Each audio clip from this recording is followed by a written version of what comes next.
আমার নবীজির কন্যা সাইয়্যিদা খাতুনে জান্নাত একদিন আমার নবীজি সিজদার মধ্যে পড়ে আছেন। নবীগণ সাহাবী রাসূল সবাই তালাশ করছেন, নবী কই, নবী কই, নবী কই, নবীকে খুঁজে পাওয়া যাচ্ছে না।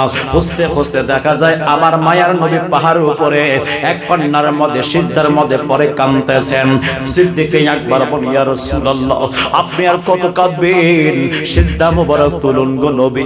আমার নবী সিজদা মোবারক তোলেন না। মাওলা আলী আসলেন, ফারুক আজম আসলেন, ওসমান জুনুরাইন আসলেন, সবাই বলে নবী, ও মায়ের নবীজি সিজদা মোবারক তুলেন। আমার নবী সিজদা মোবারক তোলে না, আমার মায়ের নবী সিজদা মোবারক তোলে না। এইবার সিদ্দিক আকবর রাদিয়াল্লাহু তাআলা ডাক দিয়া বললেন, বুঝতে পেরেছি এমনি এমনি হবে না, যাও যাও খাতুনে জান্নাতের ডাক দিয়ে আসো। সাইয়্যিদা খাতুনে জান্নাত আসলেন। বাবা, ও বাবা, সিজদাকে তুলবেন না গো বাবা, সিজদা মোবারক আপনি তোলেন না, তোলেন। আমার নবী সিজদা তুলেন না, আমার নবী সিজদা তুলেন না। আমার নবী উম্মতের জন্য কাঁদতেছেন।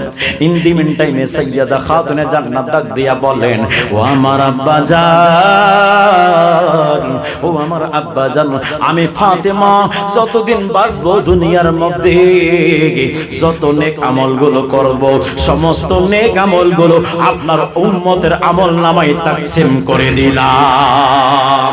ও আমার বাবা, আপনি সিজদা মুবারক তুলুন, তারপর তুলে নাও।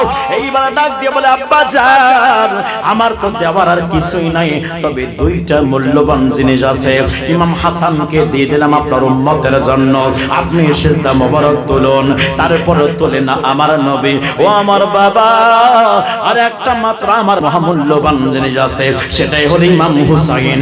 ইমাম হুসাইনকে আপনার উম্মতের জন্য কুরবানি করে দিলাম, আপনি সিজদা মোবারক তুলুন। তখনই আমার নবী সিজদা মোবারক তুলেছে। তাহলে চিন্তা করা দেখেন, যেই নবী নিজের জন্য কোনদিন চিন্তা করে নাই, পরিবারের জন্য চিন্তা করে নাই, যুবক ভাইরা স্ত্রী সন্তানদের জন্য চিন্তা করে নাই, ইমাম হাসানের জন্য চিন্তা করে নাই, ইমাম হুসাইনের জন্য চিন্তা করে নাই, সবকিছু উম্মতের জন্য কুরবান, সবকিছু যখন উৎসর্গ করে দেন উম্মতের জন্য, কুরবানি করে দেন উম্মতের জন্য। আজ আমরা উম্মত ওই নবীর জন্য কি দিতেছি?